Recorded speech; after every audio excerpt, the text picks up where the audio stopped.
Boa noite, amigos. Estamos ao vivo pela internet no Instituto de Cultura Espírita de Florianópolis, ICEF. A reunião é ao vivo. Nós estamos no mês de setembro de 2013 e o dia é 11, não é isso? Muito bem, amigos. Vamos então, inicialmente, antes de iniciar nossas conversas, estudos e troca de ideias hoje, vamos nos concentrar rapidamente, mentalizando as energias dos nossos amigos da espiritualidade, nossos companheiros, nossos espíritos protetores, que possamos sintonizar com as suas energias e que tenhamos uma reunião fraterna, produtiva, né, e dialogada à medida do possível. Então, dessa forma, sob essa sintonia, recebendo essa luz, todos nós presentes aqui pela internet ou aqui no grupo, né, tenhamos então uma boa reunião. Bem, amigos, nós vamos conversar hoje sobre um tema que é xenoglossia. Tá? Xenoglossia, na realidade, significa uma mediunidade onde o médium recebe as informações numa língua estrangeira, diferente da sua língua. Tá? A palavra xenos é relativo ao estrangeiro, tá? E glossia é relativo à língua. Né? Por exemplo, o indivíduo xenófobo. O que é o indivíduo xenófobo? Né? Fobia, que não gosta, tem dificuldade, medo ou terror. Né? Xeno, estrangeiro. Pessoas que não gostam de estrangeiros. Então, por exemplo, se o indivíduo é brasileiro e não gosta de argentino, ele é um xenófobo. Se ele é argentino e não gosta de brasileiro, ele é um xenófobo. Tem gente que não gosta de gaúcho, de catarinense. Né? Então, isso é uma xenofobia. Então, xeno significa estrangeiro. E xenoglossia, então, é um termo que se utiliza para designar a mediunidade ou a comunicação mediúnica que é feita numa língua estrangeira. Melhor assim? A imagem melhora um pouquinho? Bem, fica meio escuro aqui? Então vamos lá. Tudo bem. Bom, então vamos seguir adiante. Bem, aqui nós temos aqui expressões, né? Arrivederci, na realidade o D é junto, né? Arrivederci é uma palavra só, né? Aqui escrito em inglês, em francês, em japonês, né? Isso aí necessariamente não significa um fenômeno de xenoglossia. Tá? Pode ser algo do inconsciente da pessoa que sabe essas palavrinhas e coloca. Né? Então isso não é mediunidade de xenoglossia, são palavras soltas, pode vir em línguas diferentes. Isso não teria um valor no sentido de considerar isso um fenômeno de xenoglossia, certo? Só para deixar bem claro. Vamos adiante. Bem, antes de nós conversarmos um pouquinho sobre a xenoglossia, convém a gente dar uma recapitulada geral nos princípios básicos da doutrina, da filosofia espírita, né? Para chegarmos nessa questão. Bem, o que caracteriza a filosofia espírita ou a doutrina espírita? E alguns princípios básicos, são eles. Primeiro, é que todos nós aceitamos, sabemos, compreendemos e estudamos a questão de Deus. Tá? Então, para o indivíduo se considerar adepto da doutrina ou da filosofia espírita, é necessário que ele aceite ou estude, investigue, analise a questão ligada à existência de Deus. Tá? Então, é um princípio básico a existência de Deus. Só que a visão espírita de Deus é um pouco diferente da visão que algumas outras linhas de pensamento, religiões, etc., têm de Deus. É bem diferente.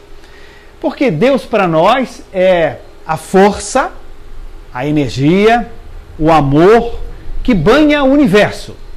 Está presente no macrocosmos, nas galáxias, e no microcosmo, nas partículas subatômicas. Então, átomos, elétrons, nêutrons, mesos, tudo mais, estão mergulhados, digamos assim, entre aspas, no fluido divino, na energia divina, no amor divino. Como também todos os astros, planetas, galáxias, também estão mergulhados nesse amor, nessa inteligência universal. Então, a concepção espírita de Deus é de um amor universal, uma inteligência universal. Isto é Deus. Então Deus não é um homem, não é Jesus. Deus não fica contente, triste, bravo, castiga, perdoa, que são ideias humanas de sentimentos ou emoções humanas, como nós entendemos, e Deus não é assim. Deus, ele é sempre igual, é sempre perfeito, é onipresente no macro, no microcosmo, não tem momentos diferentes um do outro. Deus ficou triste, Deus ficou agradado, isso não existe na nossa visão espírita, né? Então Deus é sempre o amor que banha o universo, é a lei que preside todas as outras leis, certo? Então tudo que nós encontramos na natureza tem uma explicação física, química ou biológica. Tudo tem leis físicas, químicas e biológicas que explicam tudo. E essas leis todas existem em todo o universo, criadas por essa lei maior, eterna, que sempre existiu, onipresente, que chamamos Deus. Então não é uma concepção assim antropomórfica, ou seja, com forma humana. Morfos, forma, antropo-homem, né? Não é uma visão antropomórfica divina, né? Não é uma visão assim humanoide, né? É uma visão diferente, é como os espíritos nos explicam que Deus é o amor que banha o universo, imutável e perfeito, certo? O segundo princípio básico é a questão da existência da alma. Então nós consideramos que nós não temos uma alma, nós não temos um espírito. Não, nós somos uma alma, nós somos um espírito. Nós estamos tendo um corpo transitório, que daqui a 50, 80 anos, 100 anos, ele é decomposto na Terra, tá? Desaparece, mas eu, ser pensante, eu que penso, que sinto, eu continuarei a existir e já existo há milhares de anos, certo? Como todos vocês. Eu estou no momento com essa a formação biológica, mas já tive 1 ano, já tive 10, 50 anos, né? Tem mais, né? Mas sou sempre eu em processo de evolução, como já tive outras vidas e terei muitas outras. Então nós não temos uma alma, nós somos uma alma, nós somos um espírito que estamos transitando nesta vida e transitaremos em outras, né? Então somos espíritos encarnados. O terceiro princípio básico da doutrina espírita, fundamental para nós entendermos o que é o espiritismo, é que existe a sobrevivência. Tá? O que significa sobrevivência? Nós continuamos a existir após a morte biológica. Nós sobrevivemos. Para nós espíritas, não existe morte no sentido de fim, de término. Tá? Existe sempre a sobrevivência. Tá? Existe vida depois da vida física. A vida continua. Aliás, a vida no mundo espiritual é muito mais intensa, muito mais vibrante, com muito mais atividade, com muito mais emoção, com muito mais sentimento, com muito mais atividade mesmo, do que a vida física aqui. Aqui, para eu andar até a porta, eu tenho que dar 1 passo, 2, 3. No mundo espiritual, eu posso pensar em me deslocar rapidamente para aquele local, né? Então, tudo é muito mais rápido, mais intenso, ou seja, a vida é muito mais vida no mundo espiritual. Então, há sobrevivência. O quarto princípio básico da doutrina espírita é a chamada comunicabilidade dos espíritos. Ou seja, a gente conversa, bate papo, estuda, inquire, questiona, né, aos amigos no mundo espiritual. Então, existe uma comunicabilidade ou mediunidade. Né? Então, as pessoas podem ser intermédiums, podem ser intermediários de conversas com o mundo espiritual. Né? Então, isso é algo básico, fundamental, essa comunicabilidade. Né? Outro princípio básico, quinto princípio básico da doutrina espírita, é a chamada pluralidade dos mundos habitados. Né? Lembrando o grande mestre, né, Jesus, ele dizia: na casa do Pai há muitas moradas. O que significa a casa do Pai? O universo. Certo? O universo. Na casa do Pai há muitas moradas. No livro dos Espíritos, quando Kardec interrogou os amigos espirituais, na pergunta 55, eles disseram: todos os globos, todos os astros do universo são habitados. Significa o Sol, a Lua, etc.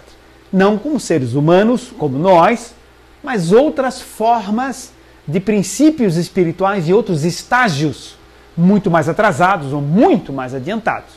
Então, a vida, existe princípio espiritual em todo lugar do universo. Não há onde não exista. Tá?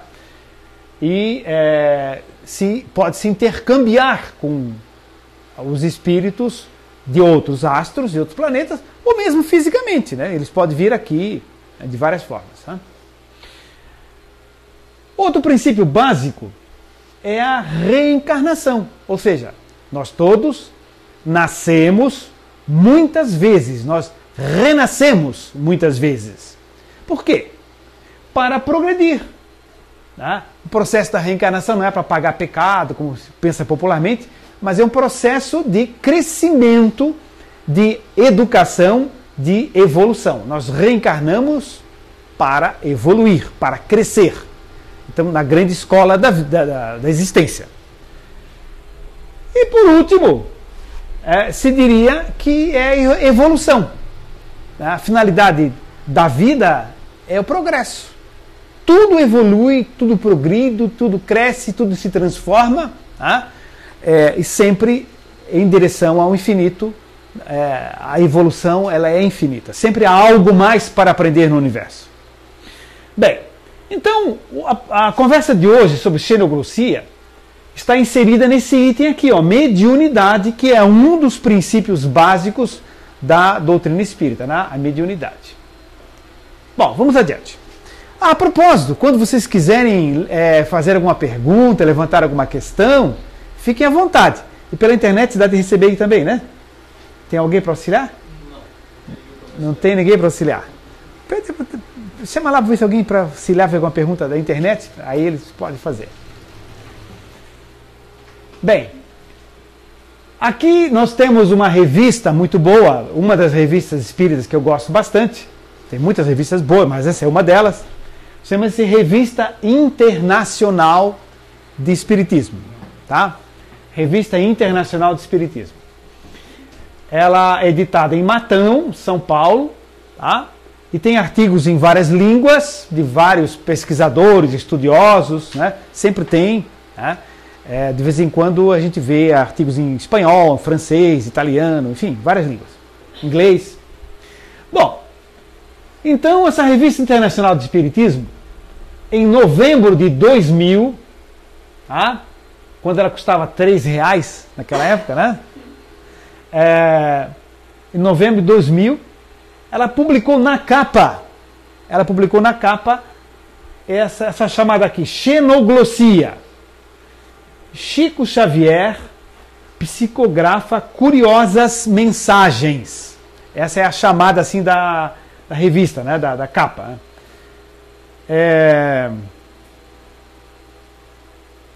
E tem vários outros artigos aqui, mas o que chamava a atenção era isso aqui, né? Bom, então vejamos, sigamos. Aqui está o nosso amigo Chico, né? Amigo no sentido afetivo, amigo de todos nós, né? O Chico Xavier, bem mais moço, né? Dificilmente alguém se lembra dele, né? Com essa face aí, né? Com 23 anos de idade, né? O Chico Xavier, com 23 anos de idade, coincidentemente no dia 23 de novembro de 1933, né? Aqui de nós, nenhum de nós era nascido nessa época, né? Na cidade de São Leopoldo, no estado de Minas Gerais, né? Que ele tinha essa aparência aí, o Chico, ele psicografou algo extremamente interessante. Vejamos. Bom, mas antes de ver o que o Chico psicografou, uma explicação mais ou menos rápida de como acontece o fenômeno da xenoglossia. Tá? Bem, a mediunidade ela se divide em tipos. Né? Existe mediunidade em dois grandes grupos. A mediunidade de efeitos intelectuais e a mediunidade de efeitos físicos. Então, dois grupos de mediunidade, defeitos intelectuais e defeitos físicos. O que é mediunidade e defeitos intelectuais? Quando você troca um pensamento, uma ideia, há um diálogo inteligente, algo inteligente que você percebe. Né? Então, mediunidade de defeitos intelectuais. Por exemplo, o médium se concentra e fala. Então, você dialoga com o espírito, né? Então, é algo intelectual. O que é uma mediunidade que não é defeito intelectual? Você sai um lápis voando.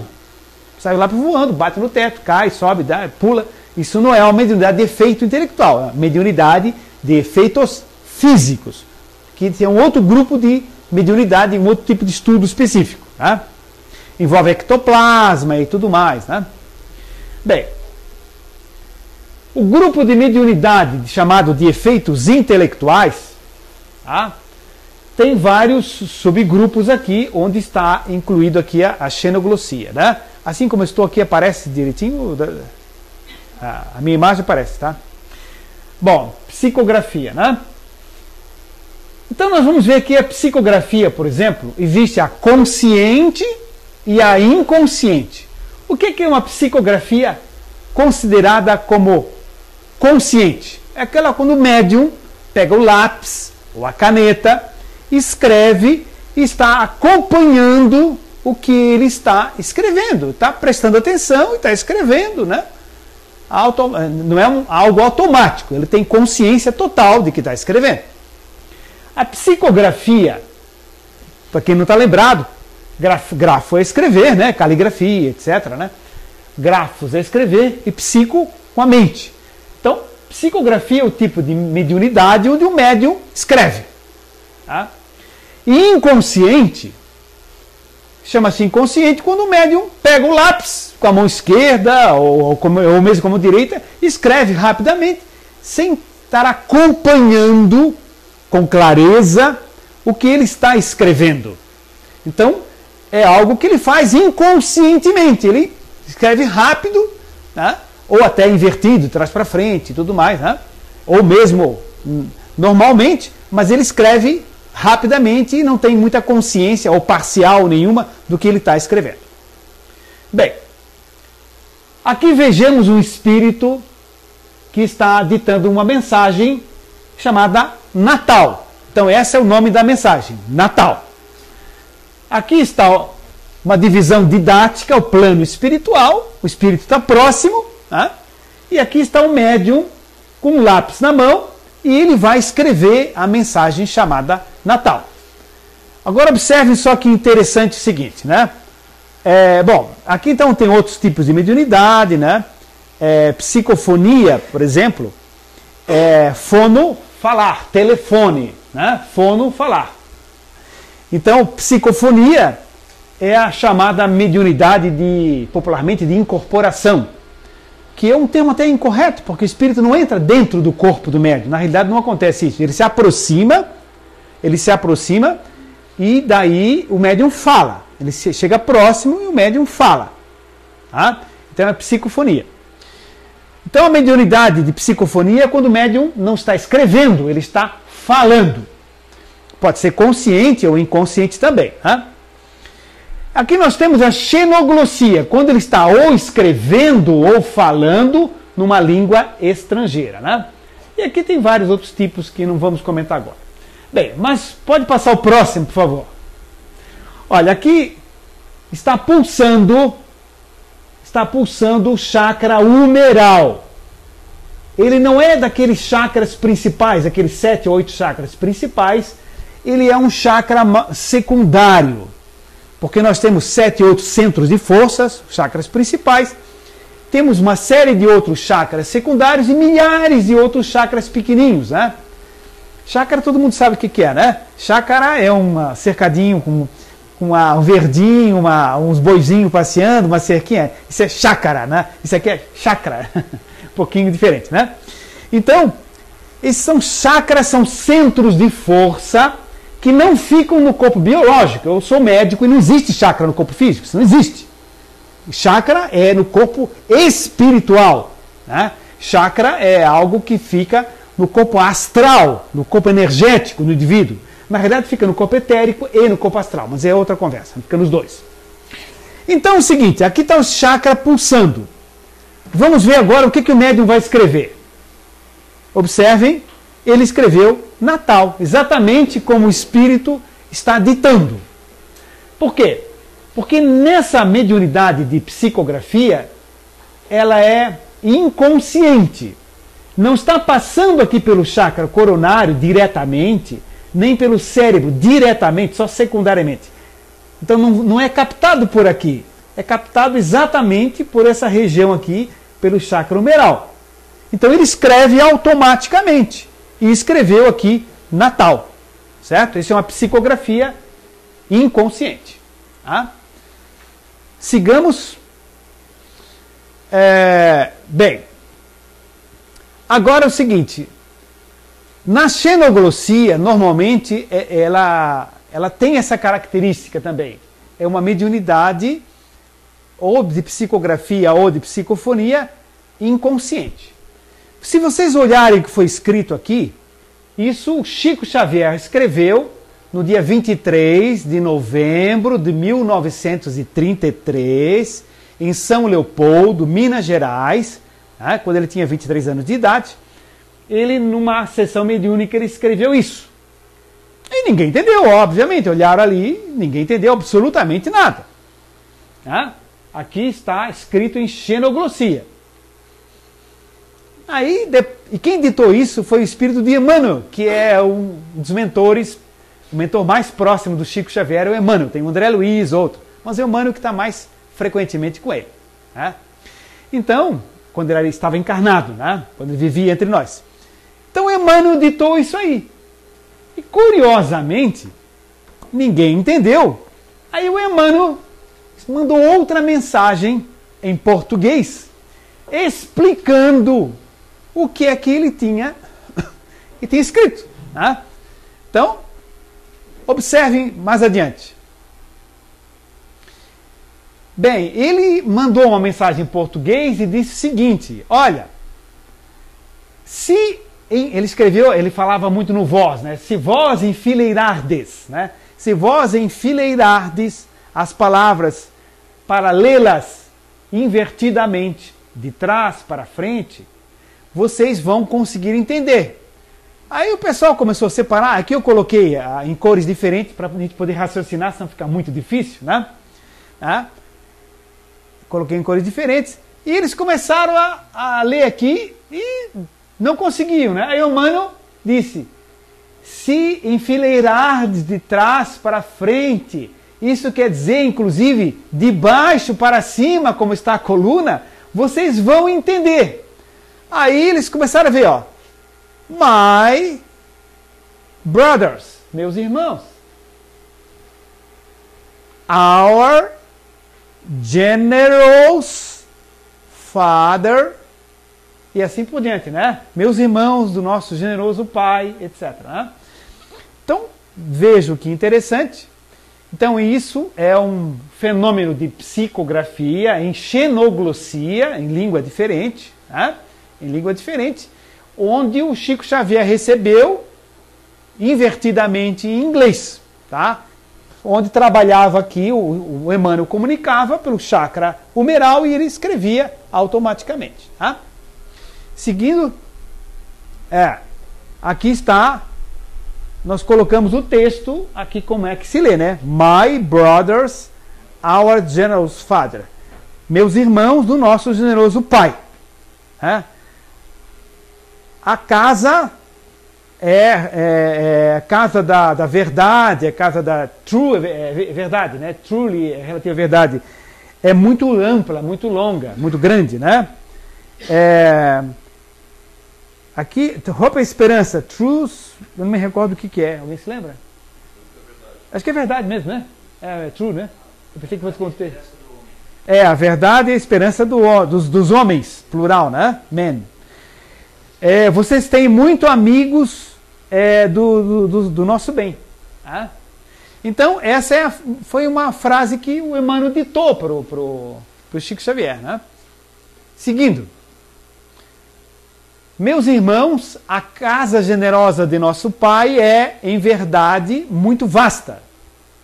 Foi assim que foi traduzido ali na Revista Internacional do Espiritismo. Verdade e esperança aos homens. Tendes muito amigos do vosso bem. Assinado Emmanuel. Então isso é um exemplo clássico de xenoglossia. Após as 100 letras veio a mensagem. Ou seja, aquilo ali, na realidade, eram 100 letrinhas que tinham ali escrito em inglês, né?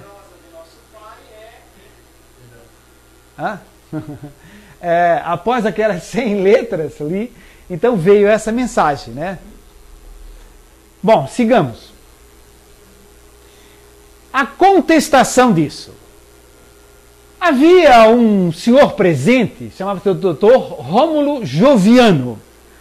Isso é histórico, né? Dr. Rômulo Joviano estava presente. Ele era um estudioso e professor de inglês. E ele disse o seguinte: olha, eu não aceito essa mensagem porque existe um erro, não de português, não diríamos de português, né? Um erro de inglês, né? Porque não se usa the antes de your. Isso é um erro. Então essa mensagem ela é falsa. Vocês vejam só que interessante, né? O Chico Xavier recebe automaticamente, de trás para frente, em inglês, rápido, no escuro, entrega a mensagem, né? E o pessoal, não, tem um erro ali, né? Tem um erro ali. Aí o que o Emmanuel respondeu em inglês? Eu não vou colocar em inglês aqui porque é muito cansativo para nós. Vou já colocar a tradução em português do que o Emmanuel falou em inglês. Ele disse o seguinte: perdoem-me pelos erros da minha escrita. Não sou o mestre, ou seja, eu sou um espírito, mas não sou mestre em inglês. Não tenho obrigação. Falo um inglesinho, né? Aliás, fala bem, né? Falar nisso, né? Mas sim um aluno inepto, né? Ou seja, um aluno que não é dos melhores. Ele está se colocando de uma forma humilde aqui, né? Esse trabalho é muito difícil, ou seja, dele comunicar em inglês por um médium que não fala inglês bem e tudo mais, né? E o nosso idioma é o pensamento. Né? O nosso idioma, na realidade, que é mais do pensamento. Tem um outro trecho aqui que a gente deixou, porque é muito longo, não tem muito interesse, né? Mas podem procurar no original. Seu amigo, que amigo? O amigo de Rômulo Joviano. Porque Rômulo Joviano, Dr. Rômulo Joviano, ele foi junto lá buscar o Chico Xavier por insistência de um amigo dele que era espírita. Não, vamos lá falar com o Chico Xavier. Quem sabe vem uma mensagem do seu grande amigo que desencarnou, que morreu. Ele disse, não acredito muito nessa história de mediunidade, espírito, mas foi. Mas acabou indo.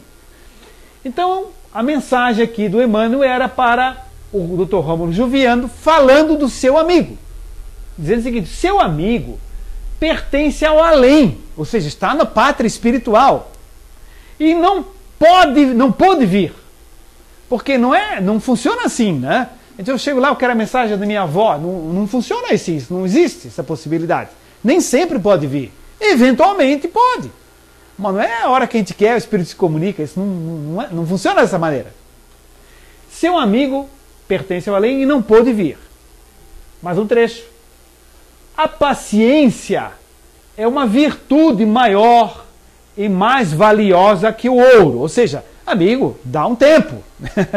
Dá um tempo. Quando ele puder se comunicar, ele se comunica, tenha paciência. Né? Então a paciência é uma virtude maior e mais valiosa do que o ouro. Acreditem, diz o Espírito Emmanuel, para fazer o bem a si mesmos. Não tenho mais nada a dizer. Adeus. Emmanuel. Né? Então foi a mensagem que o Chico Xavier recebeu novamente. Sigamos. Aqui outro exemplo de uma outra psicografia em inglês. My dear, meus queridos e tal. Tá? Uma outra mensagem dele em inglês. Seguindo. Aqui, colocando no espelho, né? A gente conseguiria ler melhor. Meus queridos e generosos amigos, porque essa mensagem, porque a outra estava invertida de trás para frente e essa estava só invertida assim, né? Então, colocando-se no espelho, a gente consegue ler a mensagem do que o Chico recebeu aqui, também do Emmanuel. A letra está torta assim porque o Chico Xavier estava escrevendo assim, né? De trás para frente. Seguindo. Aí vem o seguinte, né? Por que é que foi feita essa mensagem? Qual é a finalidade dessa mensagem? O que é isso? Alguém diz, isso aqui é uma brincadeira de caça-palavras, é um montão de letrinha para juntar, para fazer, é um jogo de passatempo, é uma brincadeira. Por que é feito isso? Né? Sigamos. Bem, primeiramente, é um convite à pesquisa. Tá? É um convite à pesquisa. A pessoa interessada, seriamente interessada, tá? Ela tem um estímulo ao estudo do fenômeno, né? E acaba descobrindo a realidade da vida espiritual. Porque simplesmente o espírito vem e se comunica, aqui sou teu amigo, estou bem e tal. Não acredito, coisa do Chico, inventou e tal. Então, há uma força maior escrevendo invertido, em inglês e tudo mais, né? Então é um convite à pesquisa. Então isso é uma xenoglossia invertida. Sigamos.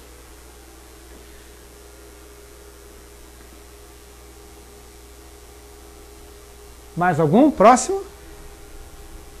Não, é isso aí, né? Bem, então nós podemos acender a luz. Nós temos um outro tema para conversar hoje, que seria a clonagem, porque essa apresentação é curta, né? Mas antes de nós passarmos ao estudo da clonagem, tá? Gostaríamos de saber se tem alguma pergunta da internet para ser lida. Se chegou alguma pergunta, ainda não? Certo, ainda não tem, né? Depois, quando vier, alguém lê a pergunta então, né? Isso.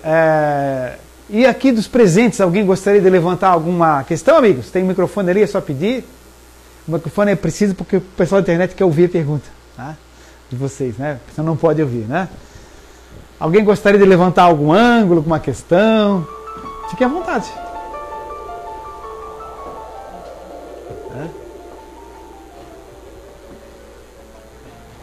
Sigamos então? Então tá certo. Bom, então nós vamos passar agora um outro fase da nossa reunião, que é um estudozinho sobre clonagem. Tá? A visão espírita da questão da clonagem. Bom, vocês observem aqui que o termo clonagem está escrito duplicado, né? De propósito, né? Então, está vendo uma clonagem, está vendo uma duplicação de um original. Né? Sigamos. Vamos aqui, opa. Isso, melhor assim. O que é um clone? O clone é um conjunto de células com a mesma carga genética. Com a mesma carga genética.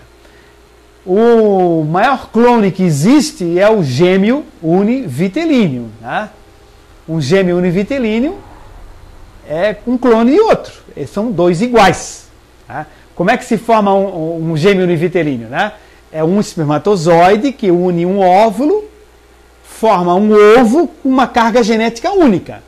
Aí esse ovo, na hora que vai se duplicar para continuar 2, 4, 8, 16, 32, 120, né, assim por diante, vai dobrando as células, na hora que dobra em 2, ele separa-se e saem dois organismos iguais. Tá? Por que acontece isso espiritualmente falando? Porque existiam dois espíritos ligados ao campo áurico da mãe. Dois espíritos ligados à psicosfera materna. Dois espíritos que precisavam renascer, reencarnar. Como são dois campos de vibração diferentes, dois seres, dois espíritos diferentes, mas que têm uma história semelhante, algo em comum que os traz para renascerem juntos, o que acontece? Aqueles dois campos de força, na hora que o ovo vai se dividir em dois, eles se separam por existirem dois campos de força diferentes. E ploque, ou seja, um para cá, outro para lá, desenvolve um embrião aqui, outro ali, gêmeos iguais, com a mesma carga genética, os mesmos genes, os mesmos DNAs, e são iguais. Tá? Então isso é um clone natural. Tá? Isso aqui é um gene. Tá? O gene ele tem uma molécula gigantesca de DNA, cujo nome técnico é desoxirribonucleico ácido, ou ácido desoxirribonucleico. Em Portugal eles chamam de ADN, no Brasil devia se chamar de ADN, porque é ácido desoxirribonucleico. Mas aqui a gente americaniza, e a gente aprende desde a escola, desde o começo, ninguém fala ADN, a gente fala DNA, porque a gente imita os americanos, né? Então a gente fala DNA, que é desoxirribonucleico ácido, mas ninguém escreve assim, né? Escreve ácido desoxirribonucleico, tá? DNA. E no Brasil não tem mais jeito, né? Tudo é DNA, se falar ADN o pessoal nem sabe o que é mais. Mas então isso aqui é um DNA, e ele tem, ele tem uma estrutura assim, tá? Essa estrutura aqui é feita de umas moléculas especializadas de outras submoléculazinhas, né? E de açúcares e fosfato, etc. E ele tem essas ligações aqui, ó. Adenina, timina, citosina, guanina. Sempre uma timina se gruda com uma adenina e uma citosina com uma guanina. São estruturas especiais que tem aqui. E todos os seres vivos que existem, seja uma planta, uma pulga, ou um elefante, ou um ser humano, ele é estruturado assim. São adeninas, timinas, guaninas que se unem. Só que a sequência é diferente.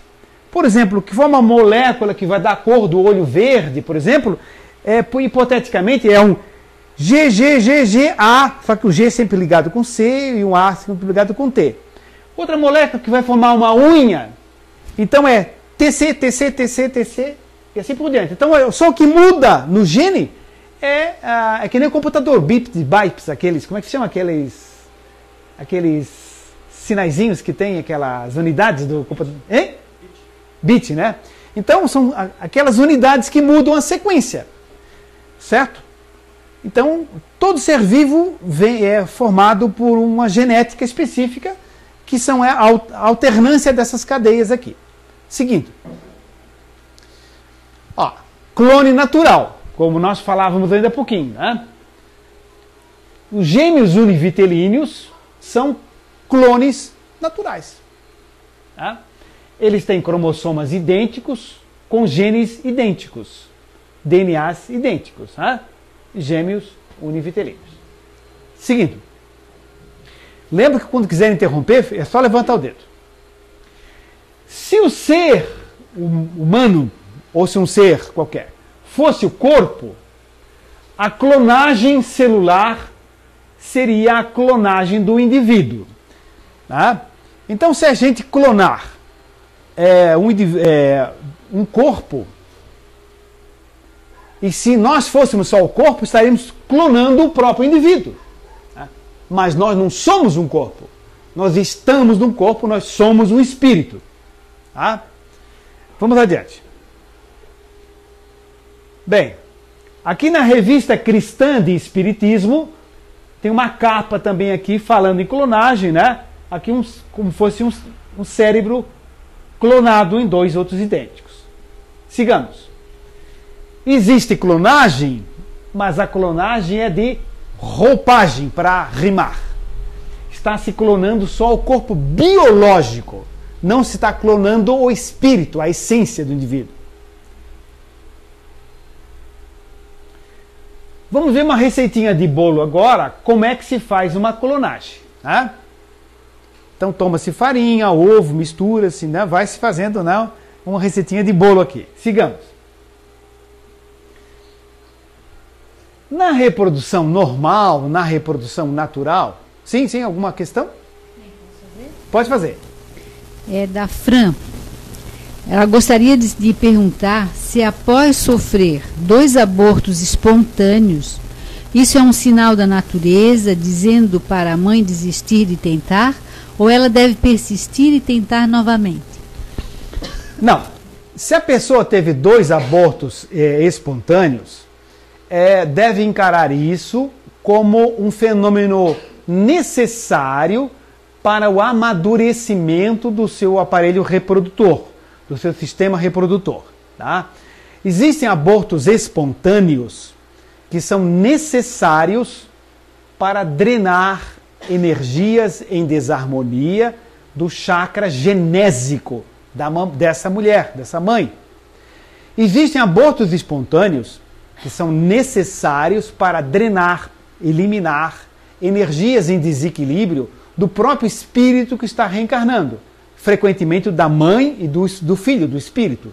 Então é um processo de eliminação de energias desequilibradas, enfermas, que nesse processo do aborto espontâneo natural, drenando essas energias, eles se libertam, se reequilibram e se preparam para que haja uma gestação normal depois. Então é perfeitamente possível que depois de 2 ou 3 abortos possa haver uma gestação normal. Tá?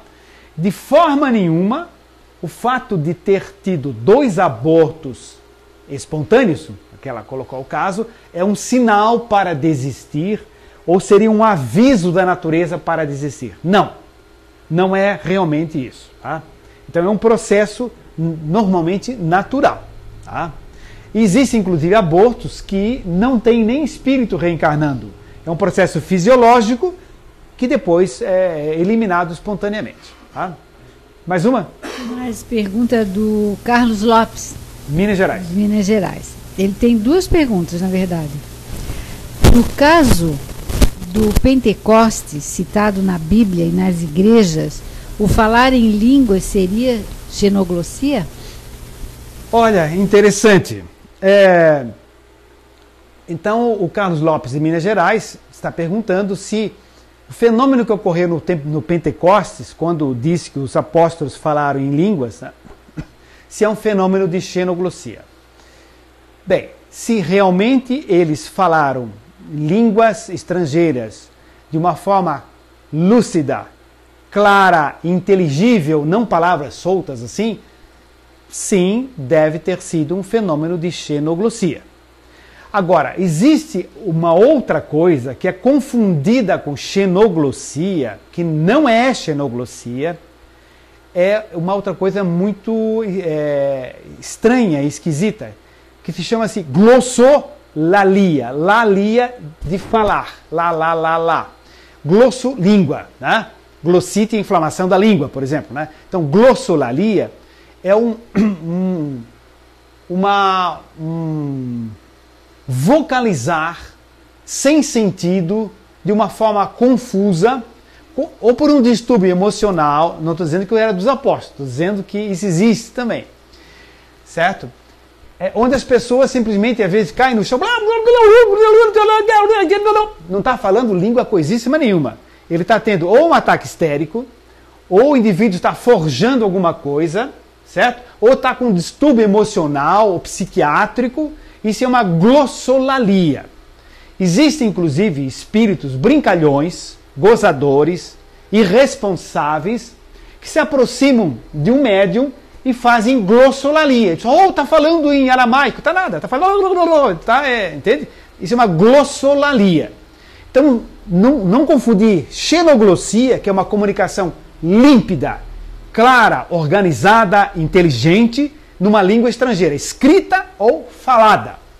E a glossolalia, que é essa algazaria, essa algarvia, essa confusão de sílabas sem sentido.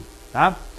Então, são 2 coisas diferentes. Então, teríamos que ver se que os apóstolos receberam realmente eram, acredito que deva ser, uma comunicação em línguas diferentes e em línguas estrangeiras. Tá? Então, existem fenômenos, às vezes, em alguns lugares, de glossolalia, que passa para quem não é muito chegado ao estudo, etc., e fica impressionado, ela está falando na língua estrangeira. Então, não é assim. A gente tem que realmente conhecer bem o fenômeno para poder separar. Sim? Tem mais uma colocação do Carlos Lopes. Xenoglossia também pode ser anímico, no caso do sonâmbulo que fala em língua estranha quando dorme? Olha, veja que interessante o que o Carlos Lopes colocou, né? Se pode haver o médium desdobrado fora do corpo, né? Ele está desdobrado fora do corpo, dormindo, e ele vai a um outro local e ele faz o fenômeno de sonambulismo. Ele se senta na cama e começa a conversar. Eventualmente, ele conversa às vezes em francês. Alguém já deve ter visto isso com criança, etc., né? Já vi uma parentezinha minha que sentava na cama e falava inglês, pequenininha, falava inglês, tá? Então, pode ser, como o Carlos Lopes de Minas Gerais colocou, tá? Um fenômeno anímico, ou seja, não é mediunidade, não era um espírito que estava se comunicando em inglês. É um fenômeno anímico, vem da própria alma dela. Animus é alma. Então, porque ela, numa vida passada, já teria vivido na Inglaterra, ou na Irlanda, certo? Ou nos Estados Unidos, onde falava bem inglês. E quando está dormindo, ela pode ter acesso a registros de vidas anteriores suas e falar em inglês, porque ela tem esse conhecimento já. Só que não se lembra conscientemente aqui, vai ter que estudar tudo de novo. Como a gente tem que aprender a andar de novo, né? E tudo mais aqui quando a gente reencarna neném outra vez. Né? Então pode ser sim um fenômeno anímico, né? De manifestação de uma língua estrangeira, de conhecimento da pessoa em vida anterior. Bem, sigamos então. Aqui numa reprodução natural, vamos ver o que acontece. Isso aqui é uma célula qualquer. Vamos imaginar que é uma célula do dedo da pessoa, certo? Uma célula do dedo.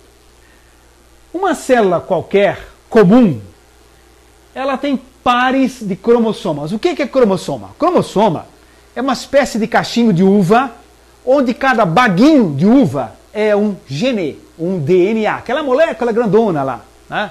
DNA. Então, aqui estão esticados, tá? Eles são todos enroladinhos, mas são esticadinhos, tá? E está cheio de genezinhos. Então, se pegar uma célula do dedo, você vai ver que vão ter 23 pares de cromossomas. Porque a gente recebe um do pai e um da mãe. Um vem do óvulo, outro vem do espermatozoide. Então, toda célula nossa tem 23 pares de cromossomas. Muito bem. Agora observe o seguinte. Pode seguir? Bem, então aqui, ó, ficou em verdinho claro, acho que não, talvez na internet não dê de ver bem, mas aqui estaria um gene ou um DNA, né? Um gene e um DNA. Ali no meu original está verdinho claro também, né? Tá? Certo. Então, são pares de cromossomas. Então, só que isso aqui é cheio de baguinhos de uva, né? Cheio de DNAs. Muito bem. Sigamos. Então, nós temos 23 pares de cromossomas em qualquer célula do organismo. Se pegar uma célula do olho, do lábio, do fígado, do cérebro, do rim, qualquer célula tem 23 pares de cromossomas. Um veio do papai, outro veio da mamãe. Um veio do espermatozoide, outro veio do óvulo. Tá? Então, quando é formado o espermatozoide, ele é uma célula especial por vários motivos. Uma das características é que o espermatozoide não tem par de cromossoma. Então, esse aqui é dividido ao meio. Então, de cada par sai um. Então, ele vai receber 23 cromossomas que não tem o seu par. E essa separação aqui chama-se meiose, porque divide ao meio. Tá? Então, o espermatozoide é uma célula que sofreu meiose e está levando um cromossomazinho de cada par. Aqui, o óvulo, quando ele é formado, lá no ovário, tem célulazinhas que sofrem meiose, né? E aqui, então, só vai com um de cada par também. Tá? Nós dizemos em biologia o seguinte, que as células do corpo todas são diploides, porque tudo vem de dois em dois, são diploides. E o espermatozoide e o óvulo são haploides, com H, ou seja, sofreram uma meiose e só tem um de cada par. Quando o espermatozoide fecunda o óvulo, o que acontece? Forma um ovo. Então cada par se cola com o outro, certo? Então forma novamente 23 pares. Isso é um processo normal que acontece com todo ser vivo, tá? Que tem reprodução sexuada. Tá? Nos vegetais, em vez de espermatozoide, é anterozoide, tá? E assim por diante, mas é a mesma coisa. Sigamos. Bem, agora observe aqui o seguinte.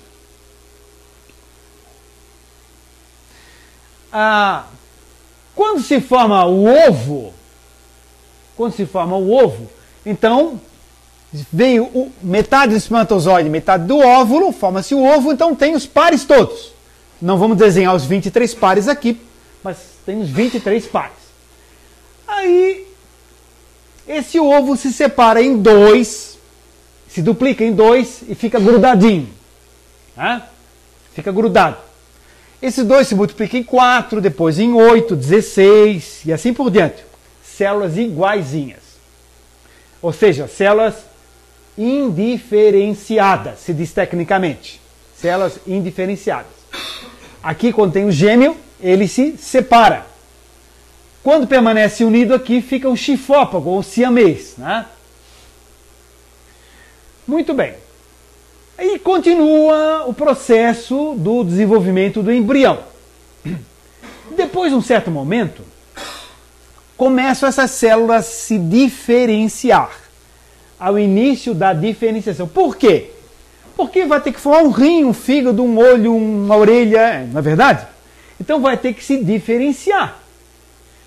Então no início dessa diferenciação, bem do início, chama-se célula blástica ou pluripotente. O que é pluri? Muitos. Potente tem potencial, tem potência para formar muitas coisas diferentes.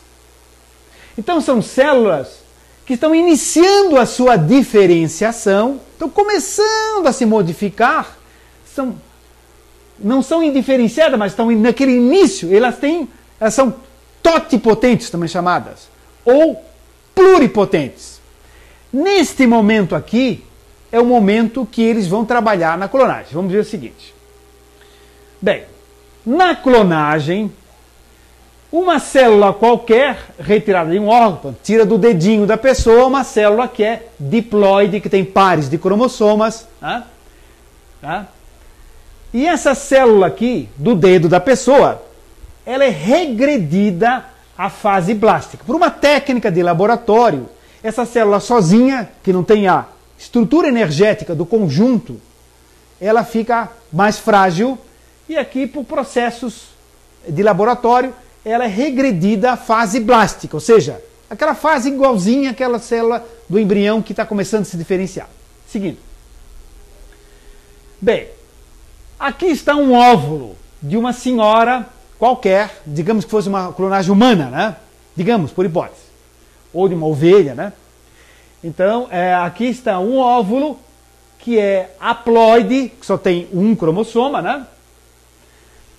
E desse óvulo, o seguinte, a gente retira o núcleo. Retira o núcleo, ele fica assim. Por que tem no núcleo? O núcleo da célula é onde estão os cromossomas, os genes e os DNAs. Tá? Então retira-se isso aqui. O que o óvulo é? É uma estrutura, uma célula apropriada, especializada na reprodução. Ela existe para isso. Então eu pego aquele núcleozinho da célula da pele de uma pessoa e coloco dentro do óvulo. O que acontece? Se lembra que o óvulo é haploide, tem só um cromossoma? Eu vou botar um núcleo diploide dentro. Quando é que o óvulo fica diploide? Quando ele é fecundado. Ele pega o espermatozoide, recebe a outra metade e ele fica um ovo.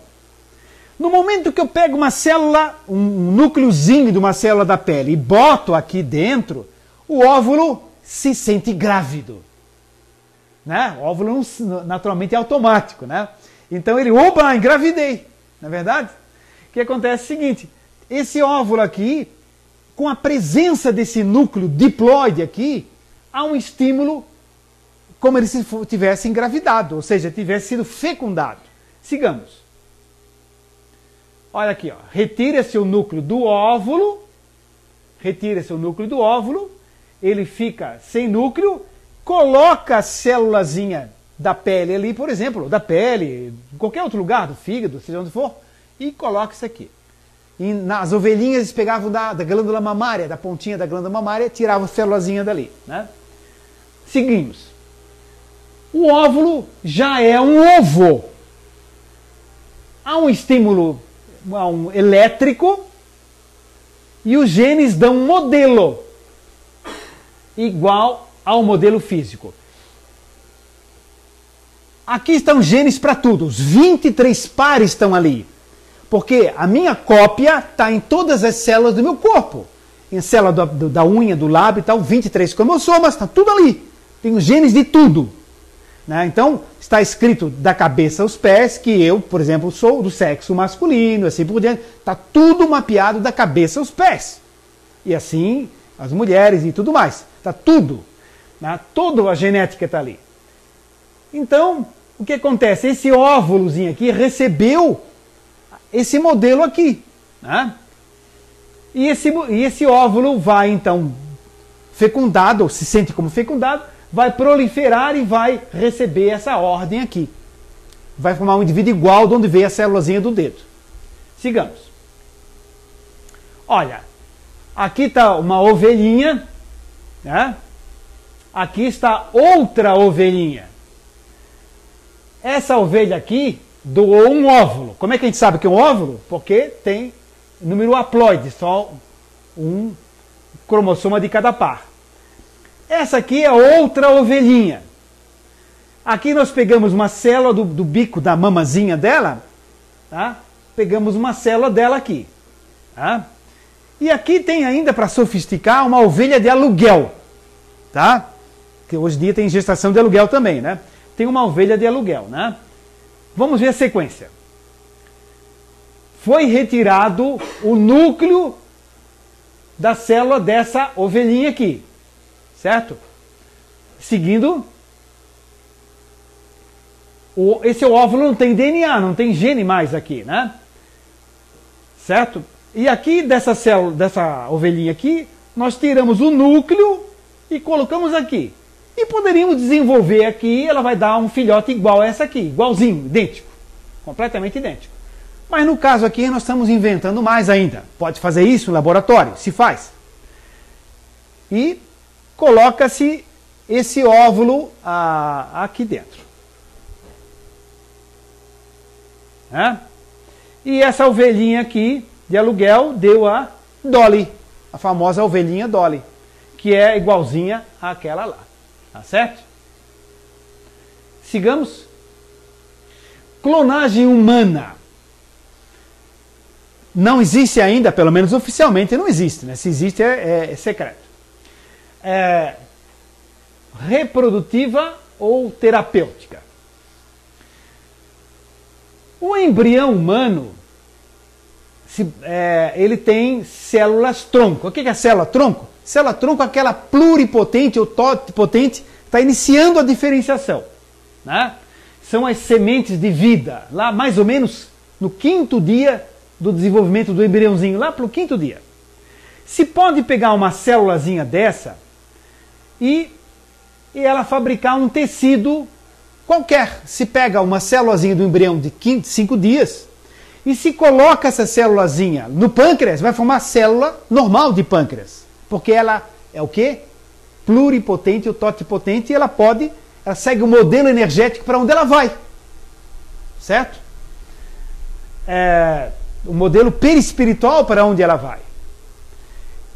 Pode fabricar tecidos para cura. Doença de Parkinson, diabetes, músculo infartado do coração e assim por diante. André Luiz diz o seguinte: cada célula tem a vida em si mesma. Cada célula tem a vida em si mesma. Quer dizer que a célula tem uma parte espiritual, uma parte energética, tá? Em si mesma. Seguindo. Clone humano oficialmente não existe. Bem, quando se faz uma clonagem, se exclui 70 doenças genéticas, mas existem 7.000 aproximadamente doenças genéticas. Então, milhares de doenças ainda não são controladas.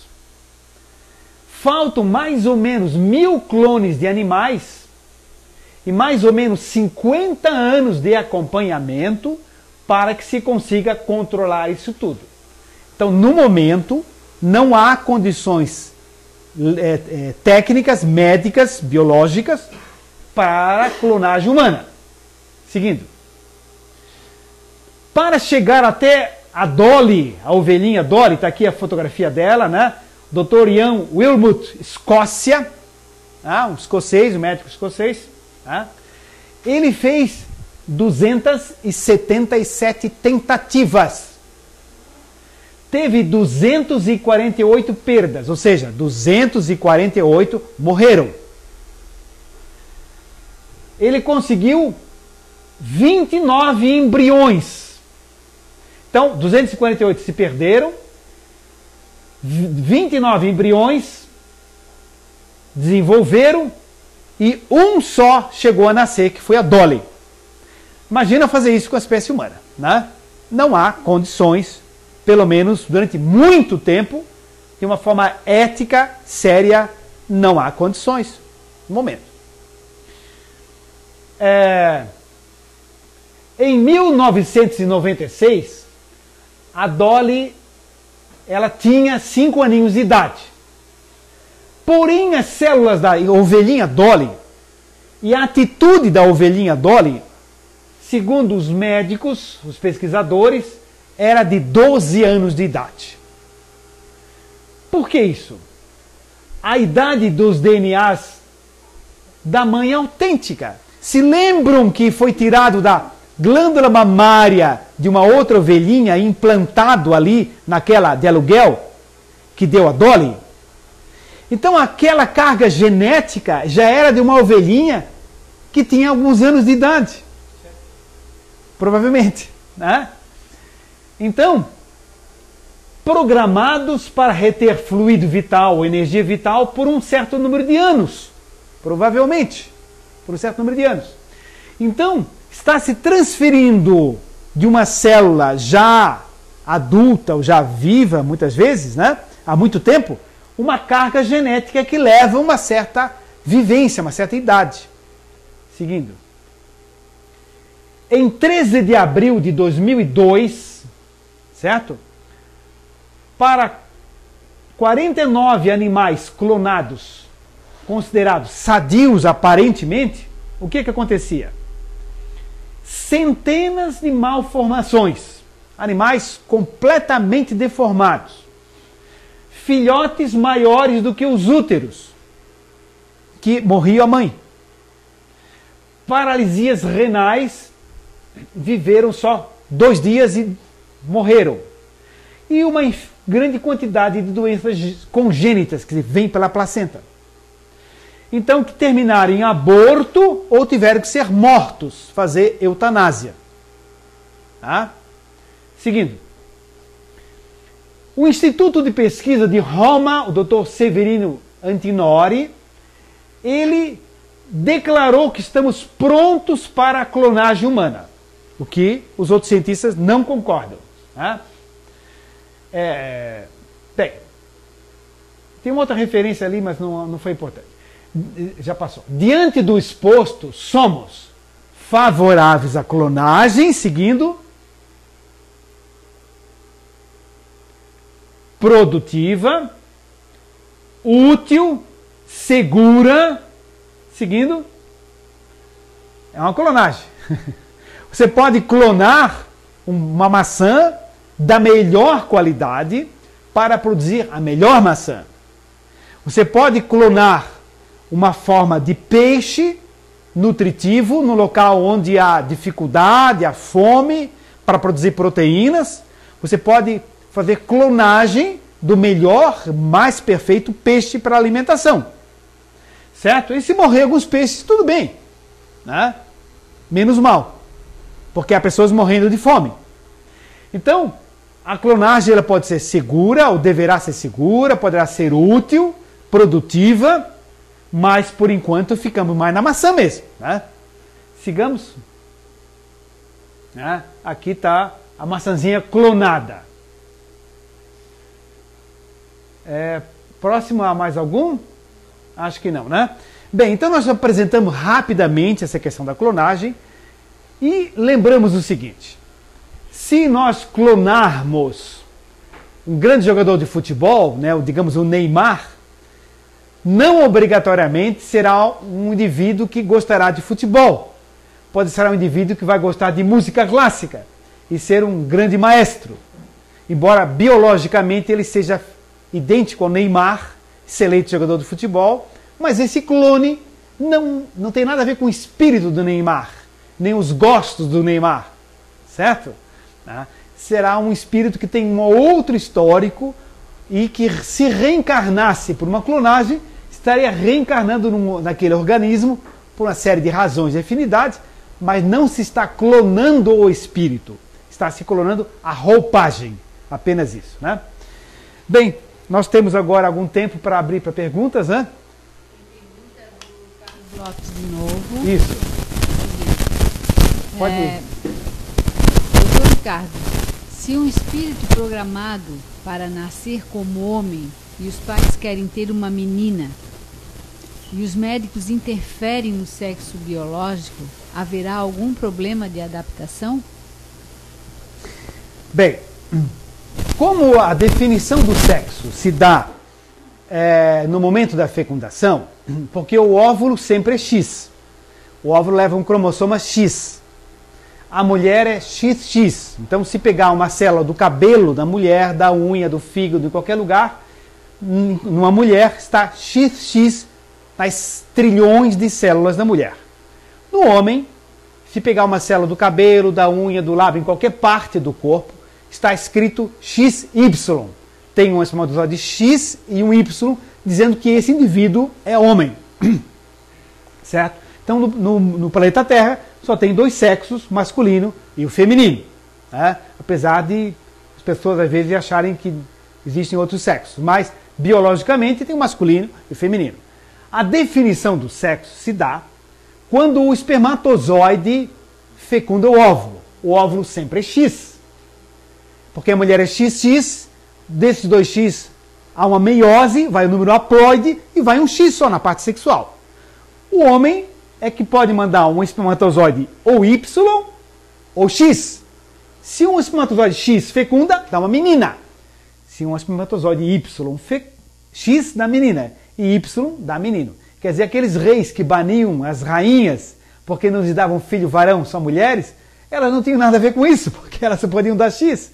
Quem era o responsável era o próprio rei, que não mandava espermatozoide Y, né? Por motivos outros mais complexos aí, né? E de ordem espiritual, inclusive, porque não era para reencarnar um menino ainda, né? Porque o compromisso e as dívidas dele eram mais com as meninas, né? Bem, então é o seguinte, no caso da pergunta do Carlos Lopes, de Minas Gerais, se houver uma interferência, que interferência poderia haver? Interferência poderia haver no separar o espermatozoide Y e fecundar um óvulo e dar um menino. Quando é que começa a reencarnação?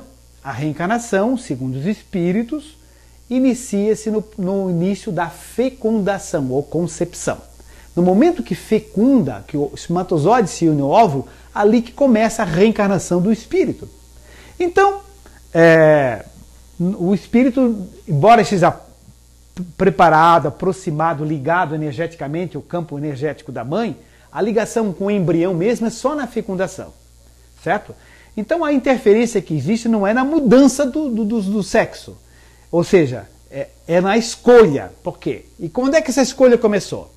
Dias antes. O pai chegou ao médico, falou, olha, eu não quero uma menina, eu quero um menino e tudo mais. Então eles separaram, teoricamente, né, o espermatozoide Y, fecundaram para formar um menino. Se eles tivessem que ter uma filha menina por uma série de razões. O que acontece? Esse espírito não vai reencarnar, certo? vai ser encaminhado para uma outra encarnação, nesta família ou em outra, ou em uma outra gestação do mesmo casal, se for possível, né? Mas aquele espírito que tiver que ver com menina, com mulher, não vai reencarnar. Vai ser encaminhado um avô dele, um bisavô, alguém que precisa reencarnar como homem. Então, o que acontece é isso, há uma reprogramação na espiritualidade, certo? Então, só que isso normalmente já é acompanhado pelos mentores espirituais. Os mentores espirituais já estão acompanhando o pai, a mãe, a família, já estão vendo as decisões, os diálogos, as conversas. Não quero menina de jeito nenhum e tal, né? Por hipótese, né? Eu quero mesmo um menino, já tem 3 meninas, por hipótese, né? Então, eles estão sabendo, não adianta mandar um espírito do sexo masculino ali que não vai ser aceito. Entende? No caso de escolher espermatozoide, estou falando, né? Então, é isso que acontece. É uma reprogramação da espiritualidade. E essa reprogramação implica em algumas vezes dificuldades e alguns problemas, né? Pode implicar, né? E às vezes são ajustes perfeitos. Sim. Tem mais uma pergunta do Maurício Sampaio. Filho da Anne. De Florianópolis. Florianópolis. Ele diz assim, com relação a outros temas também agora, algumas perguntas, sabe? Como chamaríamos aqueles médiums que incorporam espíritos que tocam instrumentos musicais cujos médios não sabem tocar? Na realidade, é uma manifestação mediúnica, inconsciente, né? Se dá também pelo chakra humeral e o médium toca inconscientemente um instrumento, no caso de ser inconsciente. Tá? Então é uma forma de mediunidade de efeitos intelectuais ou físicos, dependendo, entende? Mas o que acontece é um fenômeno semelhante àquele, pelo chakra humeral, e o médium tange um instrumento com velocidade sem saber tocar, que é a pergunta, né? Sem saber tocar. Muito bem.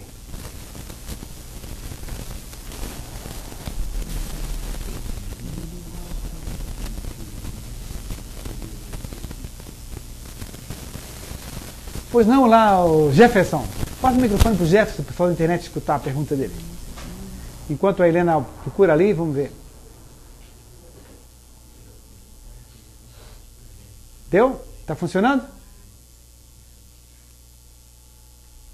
Eu acho que já estão funcionando. Para mim ficou bem claro a questão da posição contra a clonagem. Sim. Em seres humanos. Eu queria entender um pouquinho melhor a posição quanto a estudos com célula-tronco.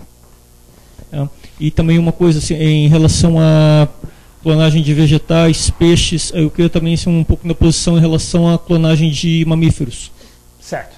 Porque até pensando um pouco assim, a parte de reprodução in vitro, ela partiu de pesquisas anteriores, né?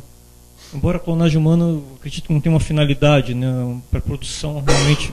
Tem uma várias vaca que questões produza mais leite e tudo mais. Deixa eu ver se eu pego pinço uma de cada vez, né? Primeiramente, você mencionou a questão da célula-tronco, não é isso? Então, o seguinte, nós somos francamente favoráveis ao uso de célula-tronco, por exemplo, usando o cordão umbilical. O cordão umbilical do bebê, que normalmente tem um destino, que é o lixo. Se corta e se bota no lixo, certo?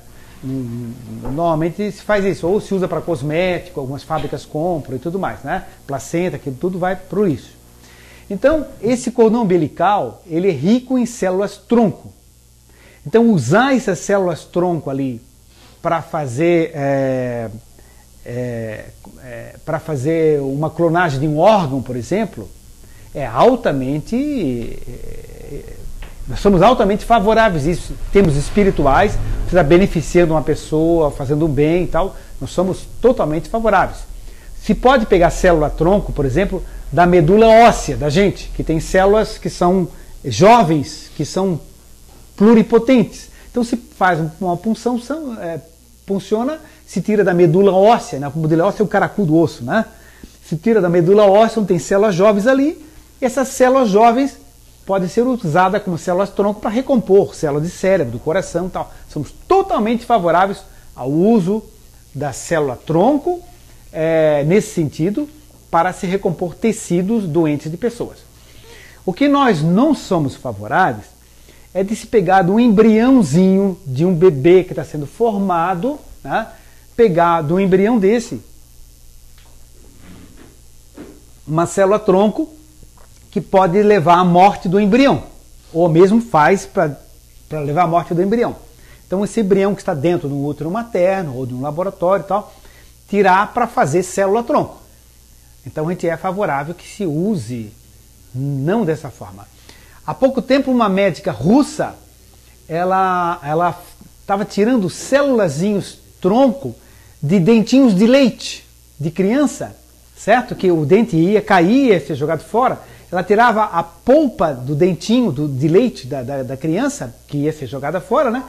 E colocava em laboratório aquelas células tronco em olhinhos de coelhos que eram cegos, ou que tinham defeitos na córnea gravíssimos, e os coelhos não enxergavam. E essa célula tirada do dentinho do leite da criança fez reconstrução do globo ocular do coelhinho, e os coelhinhos passaram a enxergar. Então é um uso de célula-tronco com benefício, não só para coelhinhos, mas depois para seres humanos, né?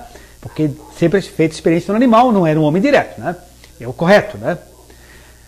Então, somos perfeitamente favoráveis ao uso de células-tronco, desde que não sejam embrionárias de embriões humanos.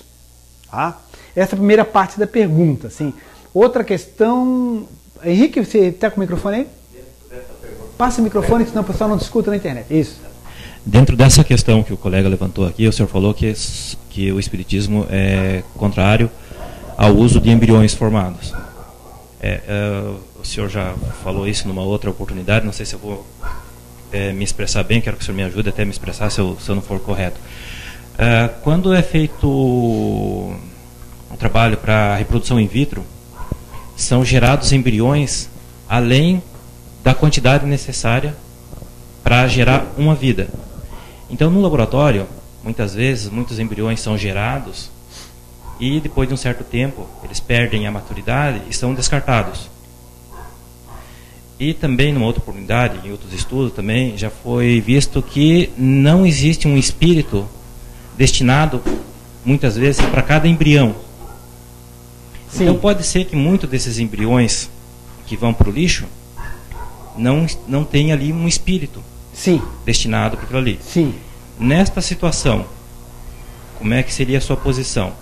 Olha, esses embriões, sim, milhares, que vão ser descartados, não poderiam ser utilizados para a pergunta é bem interessante, para gerar órgão, para ajudar várias doenças genéticas? O seguinte, o Divaldo Pereira Franco, quando foi perguntado sobre isso, numa entrevista em Maringá, Paraná, essa entrevista está numa revista espírita, ele disse o seguinte, que esses embriões congelados durante alguns anos, depois de algum tempo, eles perdem a vitalidade, certo? Eles não apresentam mais vitalidade, ou seja, não tem mais condições de reter o fluido vital, a energia vital.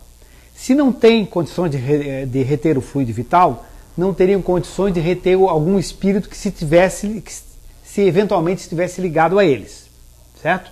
Então, nesse caso, esses embriões poderiam ser descartados, pelo que eu entendi da entrevista. Então, seria o momento que já se notaria, depois de 3 anos ou 5 anos, que já poderiam ser descartados. Tá? Então, nós consideramos o seguinte, que se um embrião vai ser descartado, vai ser jogado fora, muito melhor que ele seja utilizado em benefício de alguém do que simplesmente ser jogado fora. Tá? Agora, é claro que esse processo de guardar muitos embriões é algo assim, muito delicado, muito difícil, que vai passar por alguns ajustes éticos que no futuro nós vamos ter mais informações espirituais a respeito. O que eles recomendam é não fazer um uso indiscriminado e irresponsável, isso. Mas você lembrou bem, a maioria dos embriões congelados não tem espíritos ligados a eles. Mesmo porque na pergunta 356 do Livro dos Espíritos, 356, fala que pode haver gestação, desenvolvimento embrionário, sem espírito ligado a eles. Então, a maior parte dos embriões congelados estão nessa situação. Eventualmente, há espíritos ligados a embriões congelados, certo? Mas se eles estão ligados, é porque pelo seu passado kármico, eles precisam passar por aquela situação, certo? O que não legitima que a gente seja responsável com o uso deles. Mas não resta dúvida que, se vão ser descartados, melhor que sejam utilizados de uma forma útil para alguém. Não resta dúvida. Mas a situação ainda tem alguns pontos que precisam, alguns ajustes, definições melhores. No decorrer dos anos vão aparecer. Mesmo porque as comunicações espirituais sobre isso não são em grande quantidade, são raras, poucas a respeito, que a gente conhece. Assim, né? O Jefferson, tinha mais uma questão que você falou? Não, era só mais para relacionar, colocado maçãs, né, frutas, vegetais, sim, peixes também, mas enquanto a mamíferos também, queria uma posição. Olha, o seguinte, nós acreditamos que tudo que é feito com seriedade, com amor e com respeito é válido, desde que seja feito nesse sentido, né? Se uma população que precisa de lã, que passa frio, que é necessitada, se fizessem clonagens de ovelhas para produzir mais roupas, mais lãs, mais vestuário para as pessoas, mais leite e tudo mais, se desenvolver essa clonagem a um ponto onde se consiga obter resultados úteis à população, nós consideramos que isso deva chegar a um ponto de validade.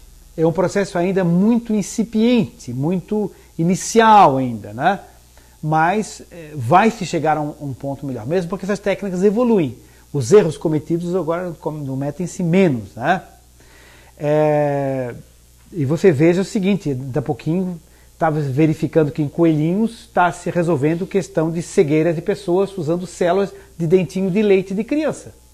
Então, isso é uma célula-tronco que está se utilizando, né? Está se fazendo clonagem do tecido, né? Então vejo que há muitas portas que se abrem, né? É claro que a gente considera que eticamente não devia se matar animais mamíferos para comê-los. Isso é um atraso do ser humano ainda. Vamos tender no futuro a não fazer mais isso, né? Então, evidentemente que o maltrato, a utilização irresponsável, ela é contrária à lei do equilíbrio do universo, né?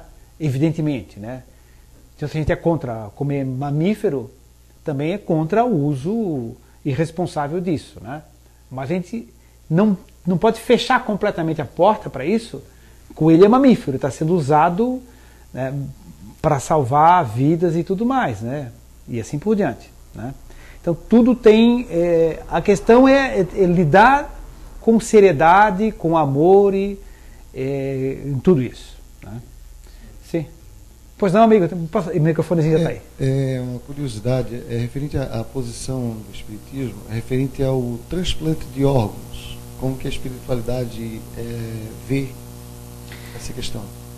Nós podemos até fazer uma exposição sobre isso, não sei se quarta-feira que vem, talvez, vamos ver, mas entra um conjunto de fatores muito grandes nisso aí. Para resumir, porque isso é uma palestra bem detalhada, mas para resumir o seguinte, a doação de órgãos, desde que feita voluntariamente pela pessoa, não compulsoriamente, voluntariamente, ela é válida porque vai beneficiar uma outra pessoa. Você imagine uma pessoa que tem um filho cego, dá um exemplo que é bem claro assim para todo mundo, né? Porque é bem fácil de materializar. Aí de repente, se alguém antes de morrer doa a córnea para essa pessoa, córnea que ia ser comida pelos vermes lá no cemitério, entende? Então doa essa córnea e essa criança vai enxergar, vai conseguir ver a diferença do beija-flor para uma borboleta, vai saber o que é um verde, o que é um azul, o que é um vermelho, o que é um amarelo, porque antes não tinha nada disso. Então imagina a alegria dessa criança, do pai e da mãe, a alegria, a felicidade dos mentores espirituais, dos parentes, quanta luz gera, quanta alegria, quanta felicidade gera esse ato de doação de um órgão. Então isso gera um retorno, não que faça nesse sentido, lógico, mas automaticamente gera um retorno energético muito favorável. Então a doação feita com seriedade e com amor e não obrigatória, ela é válida sim. Certo? Mas tem uma série de detalhes que a gente vai enfocar. Vou ver se talvez na próxima reunião eu possa falar sobre doação de órgãos. Vamos ver. Tá? Tem uma projeção a respeito. Sim? Tem uma pergunta da Sinara. Qual a opinião sobre os transgênicos, que mistura genes de espécies diferentes? Pois é. A questão dos transgênicos, a gente não pode ter uma posição também radical ou fechada. Da mesma forma, porque se conseguir misturar geneticamente algumas espécies, porque se veja o seguinte, se faz enxerto de rosas, né? Se faz cruzamentos de animais, o que são, por exemplo, os cãezinhos que temos hoje? Existia poodle antigamente? Existia siamês? Existia nada disso. São espécies que são pelo homem desenvolvidas através de cruzamentos, não é verdade? Todas as espécies de cãezinhos que tem aí, de apartamento e tudo mais, isso não existia antigamente. Isso foram criadas não por alterações genéticas, mas por cruzamentos provocados sob orientação que foram geneticamente modificando. Tá? Então, tudo isso leva vantagens e desvantagens. Esse cachorrinho tem uma limitação, não pode soltar na floresta senão vai morrer, não é verdade? Mas aquele espírito reencarnado ali está tendo processo evolutivo acelerado também. Tá?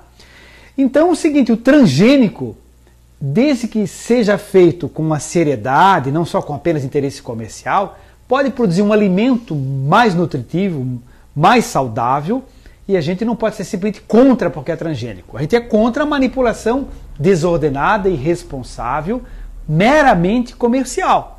Mas existem muitos alimentos transgênicos que são de alta qualidade. Né? Então, preciso ter prudência, mas é preciso não ser radical também. Porque muitos alimentos não transgênicos, eles trazem uma série de problemas também. Certo? E alguns alimentos transgênicos, eles são higienicamente mais bem preparados também. Quero deixar bem claro que eu não sou apologista do transgênico, mas também não contra o transgênico.